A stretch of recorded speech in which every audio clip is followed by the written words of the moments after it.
There is a peculiar assumption that governs the way almost everyone thinks about money.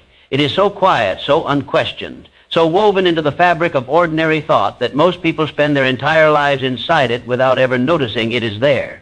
The assumption is this, that wealth is a quantity, that being wealthy means having a certain amount of a particular substance stored in a particular place, that if the number in the account is high enough, the person becomes wealthy, and if the number is not high enough, the person is not.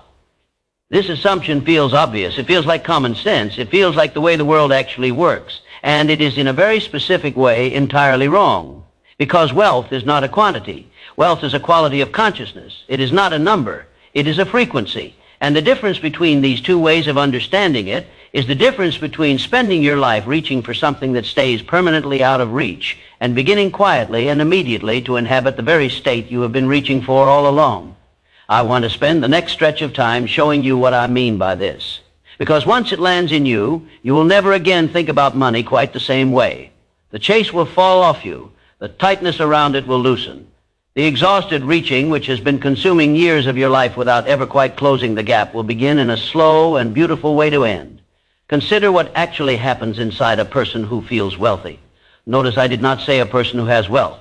I said a person who feels it, because the two are not the same thing. And pretending they are is one of the most persistent and painful mistakes anyone can make about their own life. The person who feels wealthy walks through their day in a particular inner climate. They are not calculating. They are not anxiously monitoring. They are not tightening every time a price is mentioned. They receive the news that something costs more than they expected, and something in them simply notes it and moves on. They see something they would like, and they consider whether they want it, not whether they can bear the loss of the money. They receive an unexpected expense, and it registers as a small event, not as a wound. The whole apparatus of scarcity that runs in the background of most people's lives, the constant low-grade calculation, the vigilance, the flinching, is simply not present in them. Its absence is what wealth actually feels like from the inside. And here is the strange thing you need to see, because it is the crack in the whole system through which the light gets in. That inner climate, that absence of the anxious calculation, that quiet, unbothered posture, is not the result of having money. It is the condition of it. It is the frequency at which having money actually operates. And it is available in principle to anyone at any level of external circumstance, the moment they stop confusing the number with the state. I know how this sounds when you first hear it. It sounds like a game of pretend. It sounds like being told to feel rich when you are not, to bypass the reality of the bills that are sitting on your table right now. And I want to be careful with this, because the misunderstanding is exactly what causes people to try this teaching, feel that it did not work, and give up. So let me say it plainly. This is not a trick. This is not denial. This is not lying to yourself about what is in the account. This is something more subtle and more powerful than any of those things. You are not being asked to pretend the numbers say something other than what they say. You are being asked to notice that the numbers are not and have never been the source of your inner climate. The tightness you feel about money is not, if you look at it honestly, produced by the numbers. It is produced by the story you have been telling yourself about the numbers, the identity you have taken on in relation to them, the self-concept held for years of being someone for whom money is difficult, scarce, hard to hold, hard to receive. That self-concept is what your inner climate is actually responding to. And that self-concept can be changed quietly and deliberately, regardless of what the current numbers happen to be. And the moment it changes, the outer conditions, faithful as ever, begin to organize themselves to match. Watch what actually happens in people whose relationship with money has shifted, and you will begin to see this pattern everywhere. The person who used to grip has begun to soften. The person who used to check obsessively has stopped checking. The person who used to feel a tightening every time a bill arrived receives them now without the old contraction. And what follows over the months and years that come after is almost never a sudden dramatic windfall. It is something quieter and more remarkable than that, a steady, casual, almost unremarkable rearrangement of their financial life. Small things start to work out. An unexpected refund arrives, a raise they had not been expecting. An old debt gets settled, a new opportunity comes forward. A client materializes. A cost that had been looming disappears in a way they cannot quite trace. None of these are the miracles that manifestation content usually promises. All of them together, in the slow accumulation of many small movements, are how a life actually transforms. And they are not caused by the person doing anything particular on the outside. They are caused by a shift on the inside. The state changed, the frequency changed, and the conditions over time changed with it. That is what wealth as a frequency actually looks like when you see it play out in someone's real life. Now consider the opposite. Consider what happens in a person who has money but does not feel it. You will have met such a person. They may even have been someone close to you. The one who earns well, who by any objective measure is not in financial trouble, and who nonetheless walks through their day in a permanent state of not enough. The tightness is there. The calculation is there.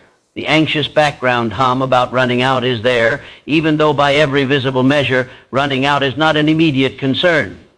And their life, the actual texture of their days, is not the life of a wealthy person. It is the life of a scarce person who happens to have money in the account. The number is not producing the state. The state is running independently of the number, and it is the state that determines the quality of their days. This is the proof, if you look at it, that wealth was never a quantity. If the quantity were the source, the wealthy person who feels poor would feel wealthy. They do not. The quantity is not the source. The frequency is.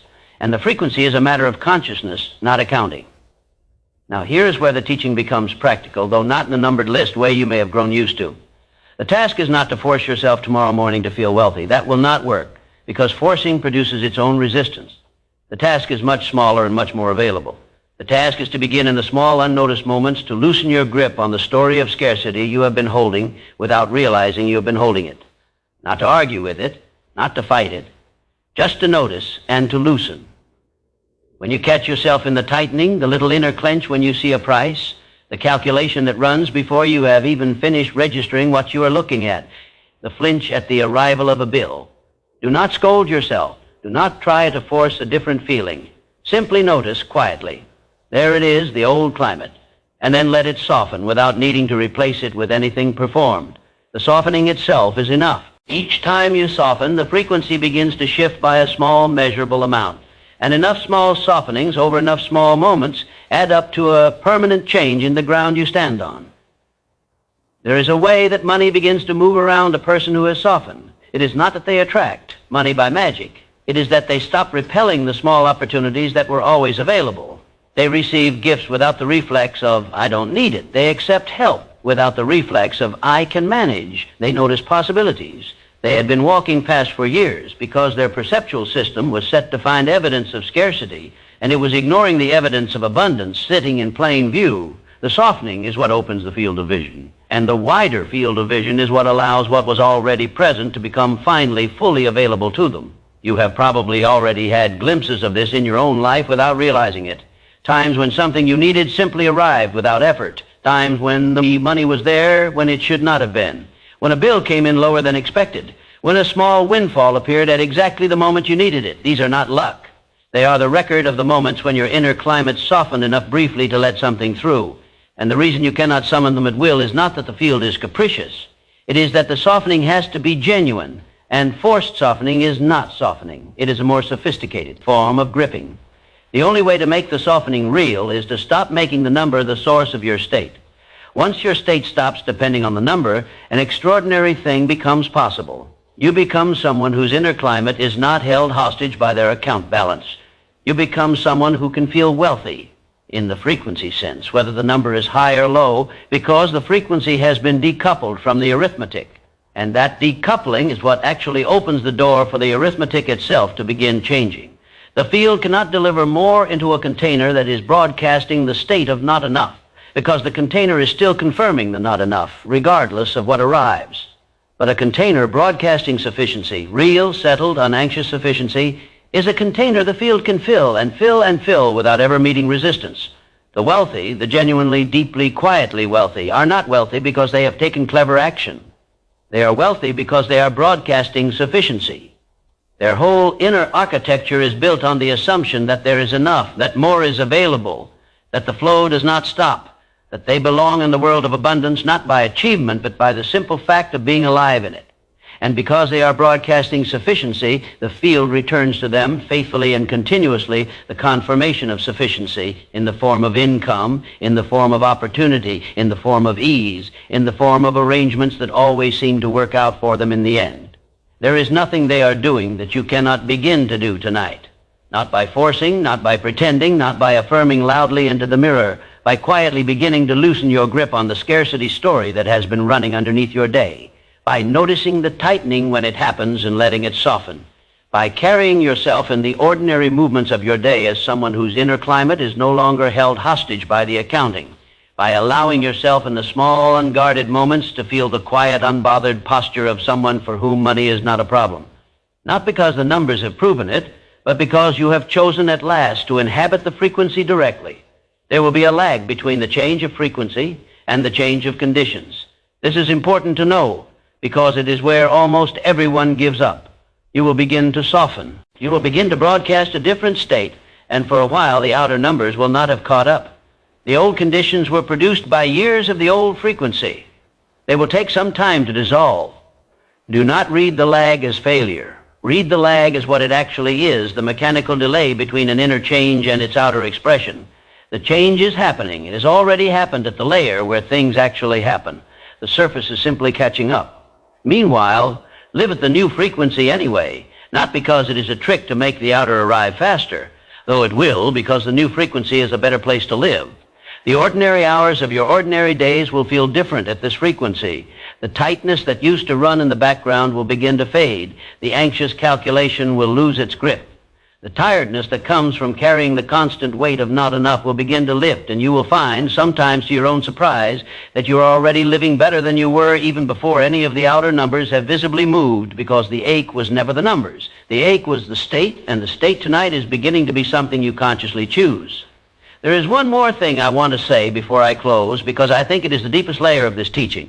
Wealth as a frequency is not really about money. Money is one expression of it, but the frequency itself is much larger. It is the settled inner posture of someone who trusts that they are held, that there is enough, that they will be provided for, that life is not, in the deepest sense, hostile to them. That posture has always been available to you. It was available in your childhood before you learned to be afraid. It was available in the moments when you fell in love before the reality of bills reasserted itself. It has been available in every quiet morning when, briefly before the day's calculations began, you simply were in your body at peace.